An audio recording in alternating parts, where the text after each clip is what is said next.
오늘은 16번째 레슨의 시간입니다.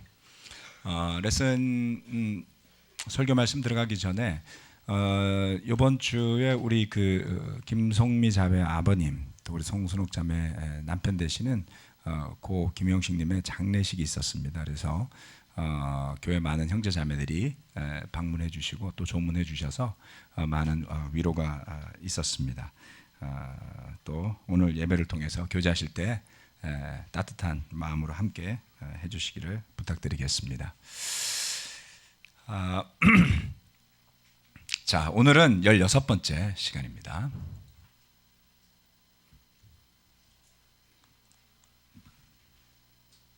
내가 안 돌아가네. 네. 잠시만요. 오케이.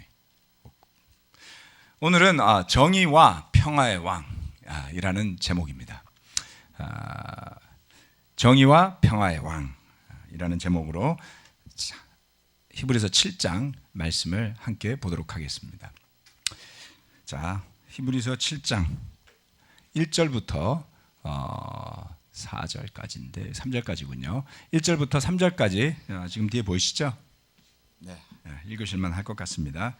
오늘은 말씀을 좀 많이 읽어야지 돼요. 그래서 여러분들이 여러분 성경도 좀 펼쳐 놓으시고 우리 종이로 된 성경 보시는 분들은 좀 펼쳐 놓으시고 7장을 쭉 같이 보시면서 뒤에 많은 구절들이 나오지만은 함께 보시면 감사할 것 같습니다. 우리 7장 1절부터 3절까지 다 같이 한번 읽어보도록 하겠습니다. 시작. 이 멜기세덱은 살렘 왕이요 지극히 높으신 하나님의 제사장이었습니다. 그는 아브라함이 여러 왕을 무찌르고 돌아올 때에 그를 만나서 축복해 주었습니다. 아브라함은 모든 것의 10분의 1을 그에게 나누어 주었습니다. 첫째로 멜기세덱이란 이름은 정의의 왕이란 뜻이요, 다음으로 그는 또한 살렘 왕인데 그것은 평화의 왕이라는 뜻입니다. 그에게는 아버지도 없고 어머니도 없고 족보도 없고 생애의 시작도 없고 생명의 끝도 없습니다. 그는 하나님의 아들과 같아서 언제까지나 제사장으로 계신 분입니다. 아멘. 자, 멜기세덱에 대한 설명을 쭉 자세하게 해주고 있습니다. 멜기세덱은 과연 누구인가? 뒤에 보이는 저 글자가 멜기세덱을 의미하는 히브리어인데요. 히브리 말은 왼쪽에서 오른쪽으로 거꾸로 읽습니다.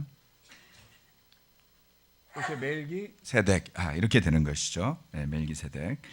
자, 이 멜기세덱은 누구인가? 조금 전에 봤던 새 구절에서 이렇게 이야기합니다. 살렘 왕이다. 지극히 높으신 하나님의 제사장이다. 살렘은 살렘이라는 단어를 쓰는 도시가 있죠. 어디죠? 예루살렘입니다. 네, 그렇습니다. 그래서 살렘이라는 단어는 이스라엘 사람들이 말하는 인사말이 있죠. 샬롬이라는 단어가 있습니다. 그래서 그 샬롬에서 온 평화라는 뜻을 가지고 있다래요. 그래서 예루살렘이라고 하면 평화의 성이라는 뜻을 가진 도시였습니다. 그래서 이 아브라함 시절에도 그 살렘이라는 도시가 있었는데 멜기세덱은 그 살렘의 왕이었다 이렇게 표현합니다. 그래서 평화의 왕 이렇게 볼 수 있죠. 그리고 조금 전에 봤던 구절은 그가 지극히 높으신 하나님의 제사장이다 이렇게 묘사를 하고 있습니다. 그리고 또 부연 설명하기를 아브라함이 11조를 바쳤더라 이렇게 이야기를 하고 있습니다. 자, 여러분 11조 누구한테 바치세요? 하나님한테 바치시죠? 저한테 바치면 제가 얼마나 잘 먹고 잘 살겠습니까? 자, 아브라함이 그 11조를 멜기세덱한테 바쳤어요. 네. 자, 그 이름의 의미를 살펴보면 정의의 왕 그리고 평화의 왕 이런 의미가 있습니다. 살렘의 왕이다라는 뜻에서는 평화의 왕이라는 뜻이고요. 그리고 멜기세덱이라는 이름 자체가 정의의 왕이라는 뜻을 가지고 있습니다. 조금 이따 설명을 드리겠습니다. 그리고 부모도 없고 시작도 없고 끝도 없는 신비로운 존재로 묘사가 되죠. 과연 멜기세덱은 하늘에서 뚝 떨어진 존재였을까요? 알 수가 없어요. 알 수가 없어요. 아브라함도 보면 성경에 족보가 나오죠. 예, 성경에 등장하는 인물 중에 족보 없는 인물이 없습니다. 예, 천사들 빼고. 그래서 아담도 족보가 있잖아요. 아담도 하나님이 빚었다 이렇게 말씀하시죠. 그렇죠? 그래서 모두가 족보가 있는데 멜기세덱은 갑자기 쓱 나타났다가 쓱 사라졌어요. 그래서 이 히브리서 저자는 그 멜기세덱을 묘사하기를 부모도 없고 시작도 없고 끝도 없고 하나님의 아들과 같은 존재다. 정말 신비롭다. 이렇게 묘사를 하고 있습니다. 자, 이 멜기세덱의 멜키라는 단어는 나의 왕이란 뜻인데요. 멜렉이라는 히브리어가 왕을 의미합니다. 뭐 멜렉이라는 이름 쓴 사람들 여럿 있죠. 아비멜렉, 뭐 무슨 멜렉 이렇게 나오죠. 그 사람들 다 왕이에요. 이렇게 보시면 왕들을 멜렉이라는 이름을 붙였습니다. 그래서 그 멜렉이라는 단어에 그 멜자가 붙어가지고 멜키, 체덱이라고 그러면 이 세덱은 세덱이죠.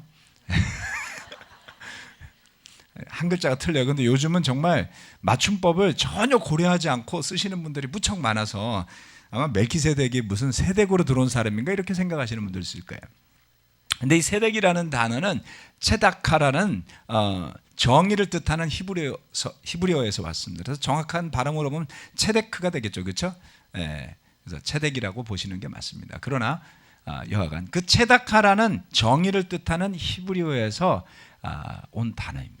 그래서 멜키 왕을 뜻하는 그리고 체덱을 붙여서 그 말 자체가 정의로운 왕을 의미하는 것입니다. 자, 그래서 이런 멜키세덱이 아브라함과 만나는 역사가 이루어집니다. 자, 멜키세덱과 아브라함이 어디서 만나느냐? 창세기 14장 17절, 18절, 19절에 보면 그가 아브라함을 만나는 장면이 나옵니다. 간략하게 이 배경을 설명드리면 창세기 14장에 이르러서는 아브라함이 그의 조카 롯과 더불어 약속의 땅으로 갔다가 서로 헤어져서 롯은 어디로 갔죠? 롯이 정착한 동네 소돔이었죠. 소돔에 정착을 하게 됩니다. 근데 그 소돔에 정착한 뒤에 소돔의 왕들과 그 주변 왕들이 싸움이 벌어져서 롯과 그의 가족들이 몽땅 다 잡혀갔어요. 그 소식을 듣고 아브라함이 집안에 있는 군사들을 일으켜서 쫓아가서 롯을 구해냅니다.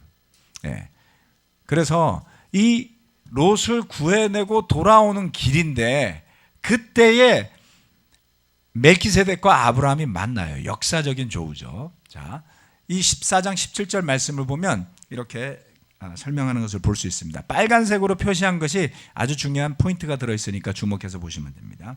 아브라함이 그돌라오멜과 그와 동맹을 맺은 왕들을 처부수고 돌아온 뒤에 소돔 왕이 아브라함을 맞아서 사회 벌판 곧 왕의 벌판으로 나왔다.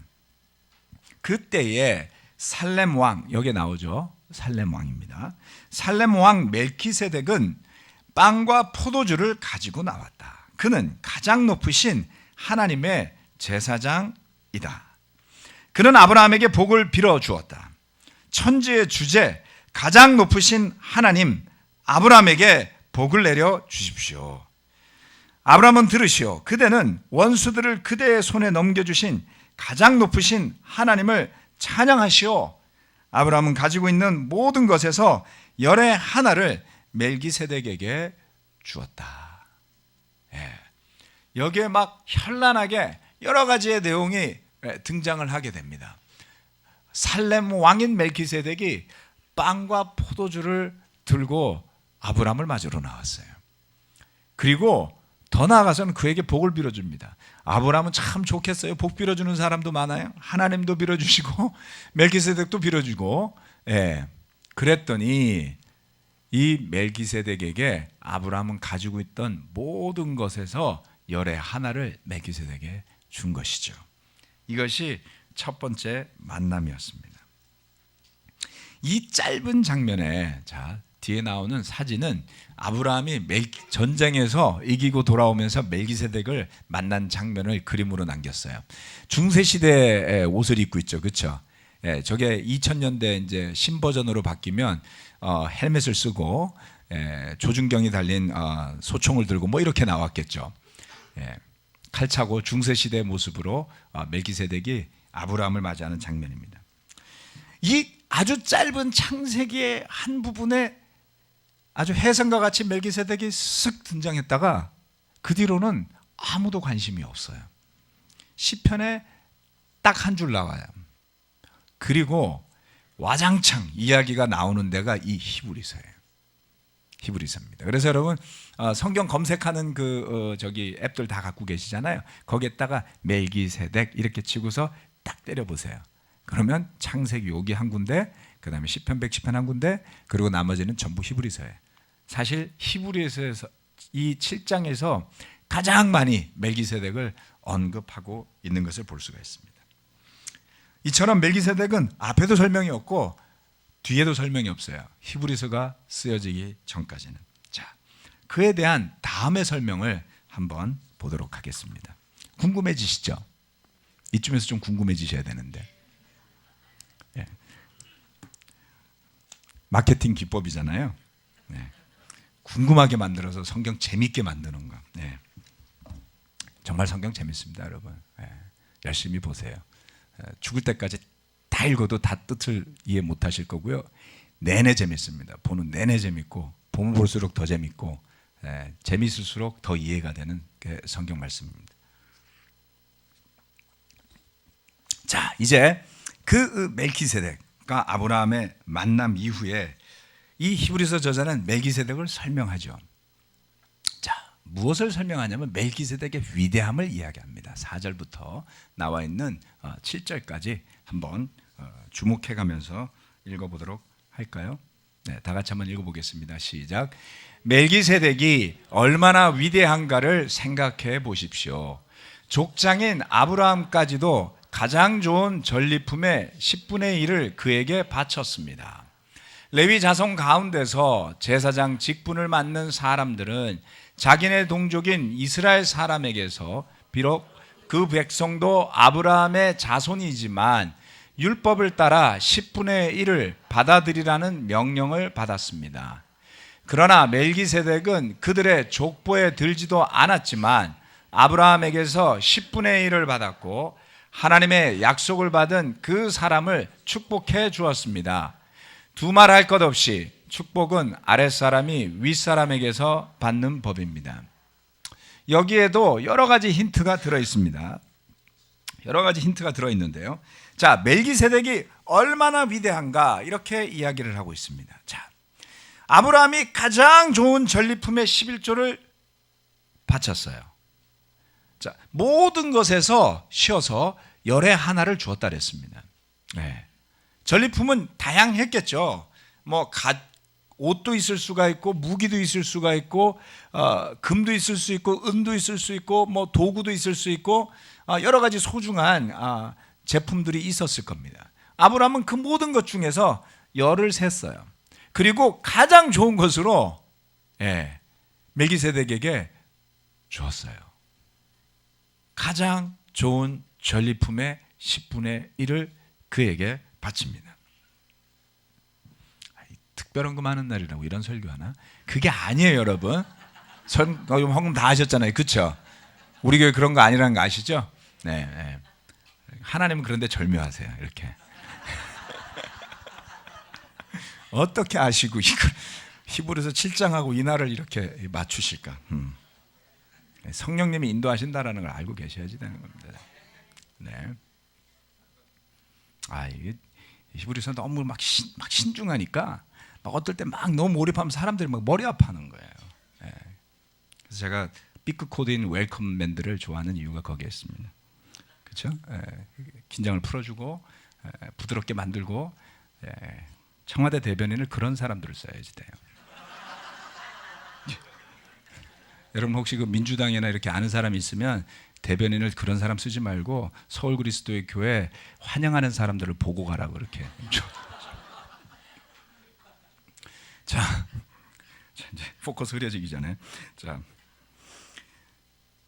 여러분 그 아브라함이 가장 좋은 전리품의 11조를 왜 멜기세덱한테 줬죠? 이게 궁금해져야지 돼요. 네. 멜기세덱이 자 모세의 율법이 주어지기 전에 400년 전이었어요. 자, 무슨 이야기냐면 이 멜기세덱은 율법이 생기기도 전에 존재했던 사람이죠. 그리고 아브라함의 후손들이 나타나기도 전에 아브라함을 만났던 존재였습니다. 그런데 멜기세덱은 그 이스라엘 백성들이 그렇게 신봉하는 그들의 조상 아브라함, 그 아브라함에게 오히려 11조를 받아냅니다. 그래서 이 히브리서 저자는 거기에 굉장히 집중을 하고 설명을 해요. 왜 멜기세덱이 위대합니까? 우리 모두의 조상인 아브라함이 이삭이 나오기도 전에 멜기세덱이라는 사람에게 11조를 바쳤습니다. 네. 율법이 만들어지기도 전에, 그렇죠? 율법이 만들어지기도 전에. 그 다음 두 번째, 그가 누구길래 감히 아브라함에게 축복을 하죠? 여러분 아무나 여러분한테 축복하면 기분 좋아요? 당신이 누구라고 이렇게 말씀하시지 않겠어요? 네. 자, 그가 아브라함에게 축복을 했다는 사실에서 이 두 가지 사실로 보면 멜기세덱이 아브라함보다 위대하지 않나요? 그걸 설명한 거예요. 네. 족보에 들지도 않았지만 아브라함에게서 10분의 1을 받고 하나님의 약속까지 받은 그 사람에게 축복까지 해주고 그리고 사라지죠. 7장 7절에서 그래서 이렇게 이야기한 겁니다. 두말할 것 없이 축복은 아랫사람이 윗사람에게서 받는 법입니다. 히브리인 여러분, 멜기세덱은 아브라함과는 비교도 되지 않을 만큼 강력한 존재인 것입니다. 라고 역설하고 있었던 것이죠.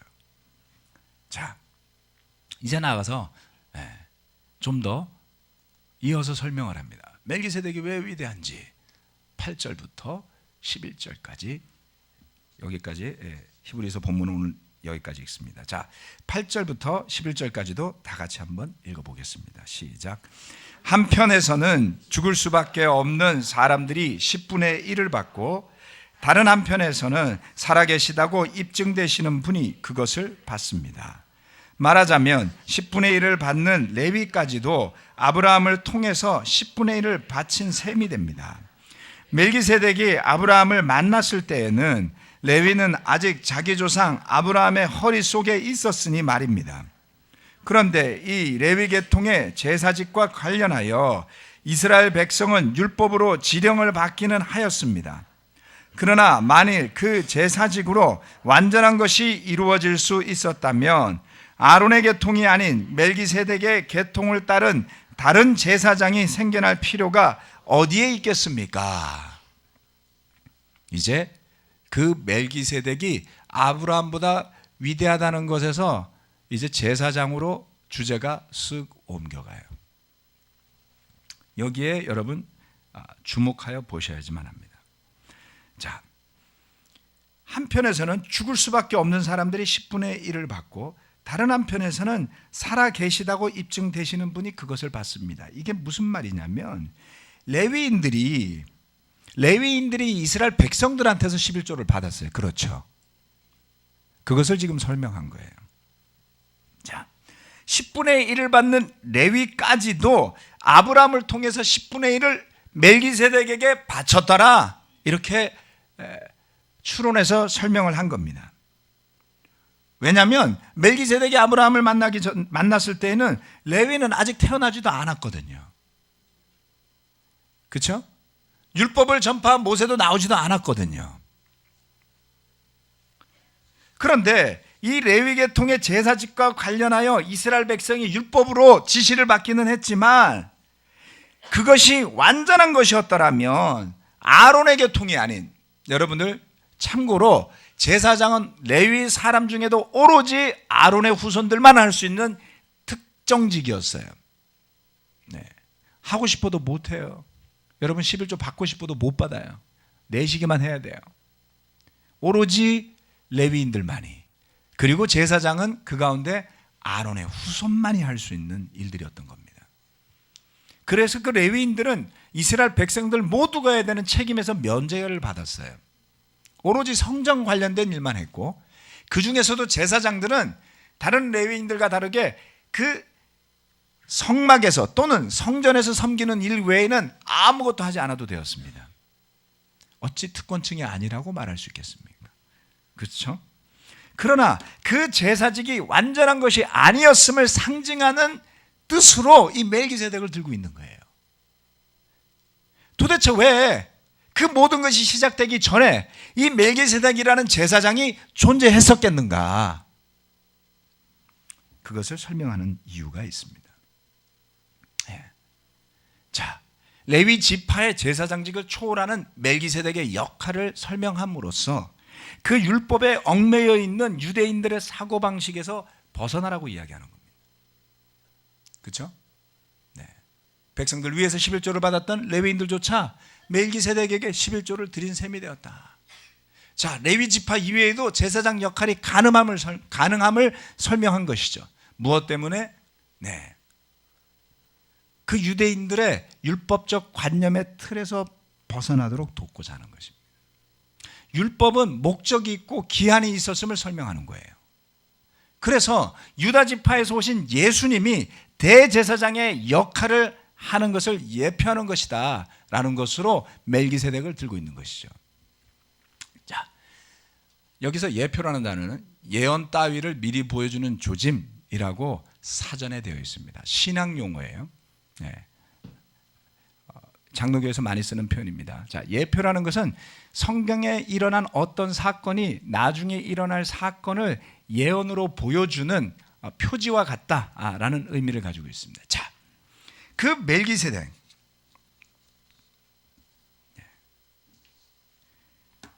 우리가 지극히 당연히 여길 수도 있는 우리 죄를 용서하기 위해 오신 예수님의 모습에 대해서 그것을 단순히 제물이 아니라, 여러분 예수님 십자가에서 돌아가셨을 때 그 예수님은 제물이신 거예요. 그렇죠?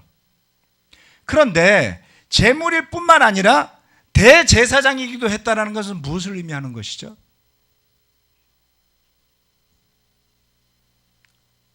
여러분 잘 생각하셔야지 돼요. 이건 매우 중요한 사실을 내포하고 있는 겁니다.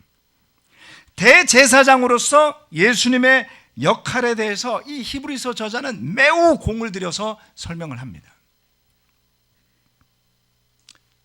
놀랍게도 이 히브리서가 쓰여지기 전에 또는 후에 성경 어느 곳에서도 예수님의 대제사장직을 언급하지 않습니다.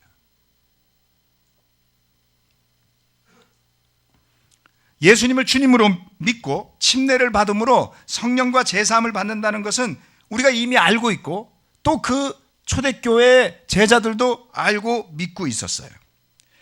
예수님이 십자가에서 우리 죄를 대속하시기 위해 돌아가셨다는 것도 알고 믿었지만 그것이 구약의 제사의식과 어떠한 연관이 있는지에 대해서 다른 성경에서는 전혀 설명을 하고 있지 않더라는 것입니다. 오직 히브리서에서만 이 내용이 나옵니다. 즉 신앙의 초점이 흐려져 가고 또 핍박을 눈앞에 둔 유대인 제자들, 기독교인들이 그 유대교로의 회귀를 고민하고 있었을 그 시점에 그 기독교인들을 복음에 굳건하게 세우기 위한 가르침을 전하는 과정에서 매우 중요한 내용들이 성령님의 감동을 통해 이 히브리서 저자를 통해 기록이 되게 되었던 거죠. 정의와 평화의 왕이며 높은 제사장이었던 멜기세덱은 전쟁터에서 돌아온 아브라함에게 빵과 포도주를 왜 가지고 왔을까요? 여러분, 빵과 포도주 금방 머리에 뭐가 떠오르시죠? 자동으로 성찬이 떠오르지 않습니까? 그런데 그 구약 시절에 먹을 게 얼마나 많았겠어요. 성경에 먹거리가 다양하게 나오지 않습니까? 왜 빵과 우유가 아니었을까요? 우유도 나와요, 그렇죠? 예. 드보라 시절에 우유 마시러 피난 갔다가 맞아 죽은 적장이 있었잖아요. 예. 우유도 나와요. 따뜻한 우유야말로 얼마나 좋은지 몰라요. 그러면 스프는 없었습니까? 에서는 팥죽 한 그릇에 장자권을 팔았잖아요. 따뜻하게 만든 팥죽. 이 왜 아니었을까요? 아니면 양과 염소의 고기를 삶아서 만든 수육이 왜 아니었을까요? 이런 생각을 좀 해보셔야 되는 거예요. 그리고 축복도 해줬죠. 이 얼마나 대단한 복선인지 몰라요. 하고 많은 음식 중에 멜기세덱은 빵과 포도주를 가지고 왔습니다. 누가 감히 그 창세기를 기록했던 모세의 시대로부터 예수님께서 마지막 순간에 빵과 포도주를 들어 이것이 내 살이요 내 피니 이를 먹고 마시며 나를 기념하라고 하실 것을 예상이나 했겠습니까? 아니면 예수님이 창세기 말씀을 보고 이런 걸 고안해내셨을까요? 여러분, 그 많고 많은 구약의 위대한 인물들을 다 치워버리고 구약에 딱 2번밖에 인용되지도 않고 자세한 설명도 되지 않는 멜기세덱을 예수님이 의도적으로 머리 써서 인용했을 것 같습니까? 해보세요. 되게 어려워요, 그거. 아니면 진정한 성령의 능력으로 미리 그리스도의 오심을 보여주고자 한 예표로 삼을 것인가?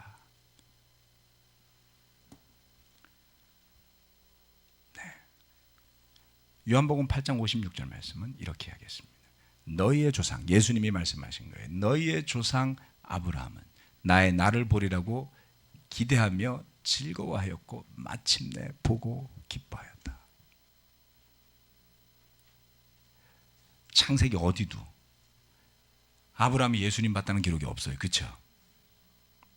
그런데 너무나도 예수님과 흡사한 역할을 하시는 그 예수님을 미리 설명해 주는, 그리고 결국 예언자들이 하나님의 성령의 감동을 받아 시편 한 구절에 띡 말씀한 그 흔적을 통해 알게 된 것으로 멜기세덱이 예수님을 상징함을 우리는 쉽게 이해할 수 있지만 아브라함이 얼마나 알았을지 몰라요.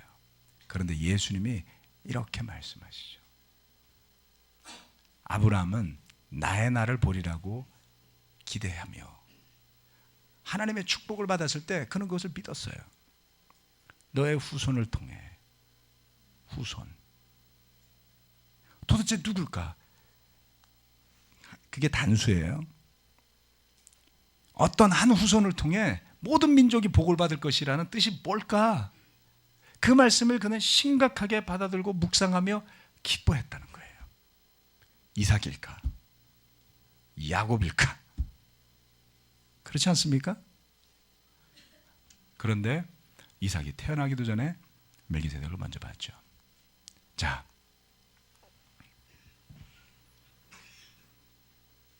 놀라운 것은 정의와 평화의 왕 예수님을 이야기한 겁니다.